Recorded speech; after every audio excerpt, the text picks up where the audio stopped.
Kukho le ntetho ethi ngohamba kwexesha uzawuphila, kwinto ekophula umphefumlo, kuloo nto ikuvise kabuhlungu ekunzima umelana nayo, ingakusweleka, ingakohlukana nomntu ubumthanda, umyeni wakho. But one thing, ixesha lona alikuphelisi, alisusi ipeyini ixesha, alisusi indlela oziva ngayo, ubuhlungu obuvayo. Ixesha alibususi, likunika ithuba loba ukwazi ukumelana nale nto ikuvise kabuhlungu.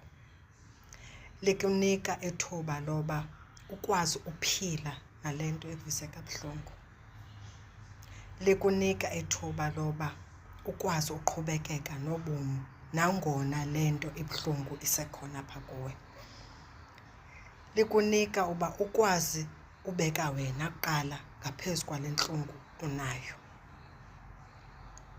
Ixesha likwenza into yoba uzibone into yoba ndingaphila nale ntlungu. Ixesha likwenza into yoba uyamkele le ntlungu, uqhubekeke nobomi. Alikunyangi, aliyiphelisi intlungu. Intlungu iyawuhlala ikuwe, akusoze uyilibale futhi. Kuzawuhlala kukho into ezimane zikukhumbuza ngalaa ntlungu.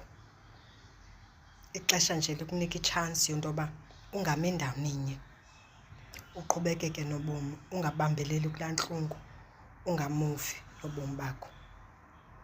Ixesha likuvumela into yoba uqhubekeke nobomi. Le ntlungu unayo, if nguwe unobangela woba ibe khona, uzixolele, likunika elo thuba. Uzigocagoce, ufumane uxolo apha kuwe, uxolele le ntlungu uhamba nayo.